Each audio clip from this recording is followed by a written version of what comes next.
Okay, hello. I don't ever want to see people be in a place where I was, where they're like that little puppy dog waiting, you know, looking out the window and feeling kind of hopeless at times. Welcome to Sunny Story. Today I'm going to interview Jonelle Boy, and she's from Canada, and she's been military spouse for 17 years. 17 years. So hope you enjoy her story. All right, hello Jonelle. Hi, Sunny. How are you? I'm great, thank you. What is the hard part of military life? It's having 10 or 12 balls in the air and having to be able to catch them all at once. Right. So you have to be everything to everyone all the time, and it can be difficult. So you are taking care of the kids, and then you're managing the house, and then maybe you have a full-time job on top of that, and then there's extracurricular stuff, and it's just you're constantly on the go and not having that downtime because your service member is gone all the time. Everything's on you to keep things going, and then your family's not close to you. Family's not close. Yeah, so you even cannot close. ask, you can't get much help from family, That's a really good point, and that's another thing too. Just having that geographical separation, and then if you're new to an area, you maybe haven't made a network of friends yet. So you really have to learn to be dependent on yourself. And there's not a lot of breathing room sometimes, and you're right. That's difficult. Yeah. What character do we have to be a happy and healthy military spouse? Key character. What's important to be that? Really to love yourself, to be kind to yourself, and to believe in yourself. I think it's easy to feel beat down. I think it's easy to kind of let things get on top of you and feel like you're completely overwhelmed, and it's okay to feel that way sometimes, but to not stay in that space, and to be kind to yourself, be forgiving of yourself. Right. We're gonna fall down, we're gonna make mistakes, we're going to have really bad days. Right. There are good days and bad days, but as long as you don't stay in that space, and I think the biggest thing is to put yourself out there. Don't be afraid to make connections. I think that's the biggest key, is to be connected somehow in some way, whether it's with a religious affiliation of some sort, whether it's going to the gym, whether it's a yoga class, or having coffee with friends, whatever that connection looks like for you, put yourself out there and make a connection. Make connection and love yourself. And love yourself. And then don't try to be perfect. Don't try to be perfect. That's my problem. I always try to be perfect, Right. The States. So you lived in the States before you got married? No, so I actually met my husband in Korea. Indeed. We were married in Canada, and then we moved to Arizona. Okay. My husband was stationed at Fort Huachuca at the time, and so that was my first experience as a military spouse. Gotcha. First time in the States. First exposure to a military community. Gotcha. And it wasn't, I didn't even have a lot of exposure, because as I had mentioned to you before, we lived off post, and we lived in a very, very small studio apartment. And that was a really tough time for me. That was really tough. As you know, I'm not from the States. Now I'm living in Arizona. We're in Sierra Vista. There's not a lot out there. It's kind of in the middle of nowhere.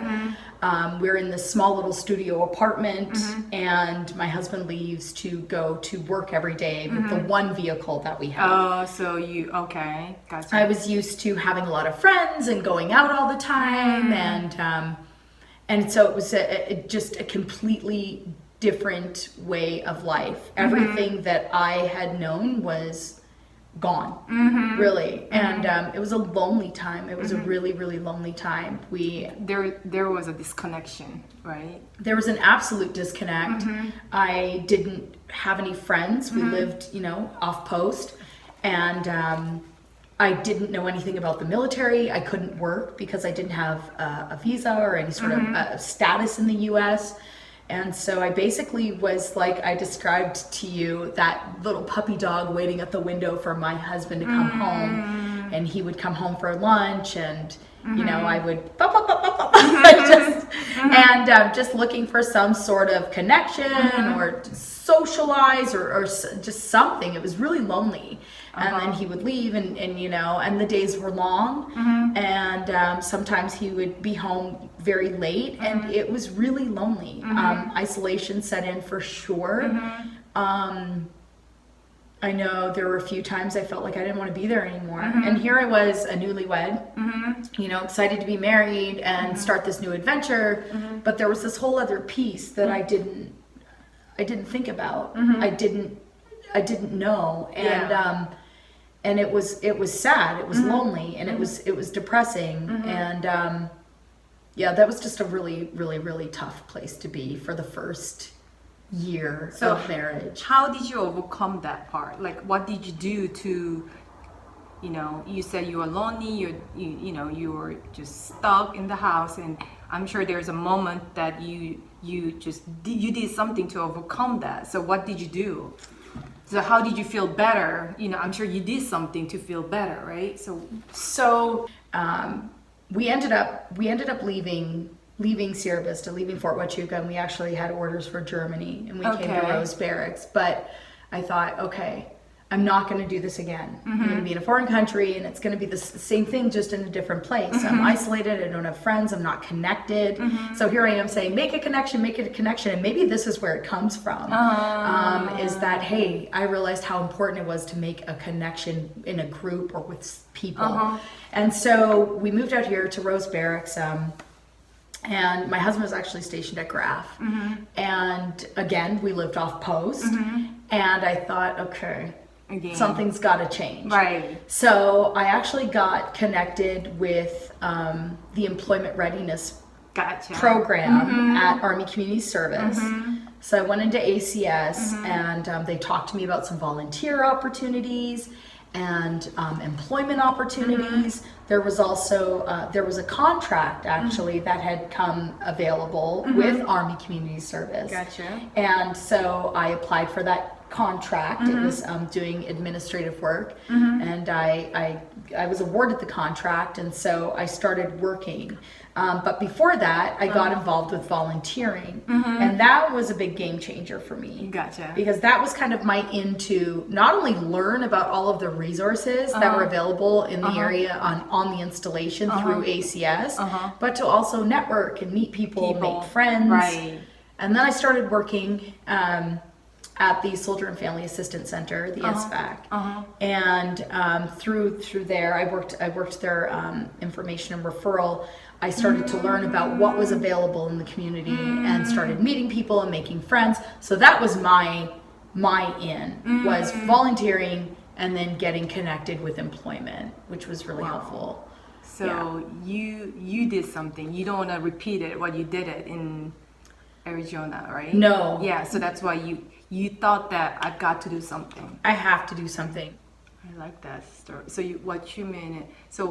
what you said is, so make connection and try to learn something, and then through that you will meet people. Yes. And volunteer, and also through the volunteering you will meet people and you will get resources. Absolutely. Yeah. Whether it's, whether, like I said, whether it's, hey, MWR has these trips that you can take, or there is the, the chapel has these groups that you can join, or the gym has classes you can take, or you can get involved with, the Red Cross or the USO, Coffee or Connections. Yeah. Exactly. There's tons of stuff out there, and a lot of spouses start clubs and whatnot too. And the last installation I came from, there were spouses that had, you know, walking groups and coffee groups and like Italy, like a wine club. wine club. Wine tasting. Right. Or you've got little ones, I've got little ones. Yeah, they do play like group. play groups. There's so much out there. Gotcha. But it's just finding those connections and like I said, putting yourself out there. Yeah. Put yourself out there. You might be surprised at what you get back. I totally agree. And, But and I hope that people choose to, you know, take the road less traveled to kind of pull yourself up by your bootstraps and dust yourself off and figure out what you're going to do and to I don't ever want to see people be in a place where I was, where they're like that little puppy dog waiting, you know, looking out the window and feeling kind of hopeless at times, and just really down and sad. So if there's any way to change that, I hope maybe something will come of this where you know, it'll spark something in someone. yeah, that's why. Last question. Okay, so last question. So would you give any advice to new military spouse? Step outside your comfort zone and try something new, and you may be really surprised at what you get back.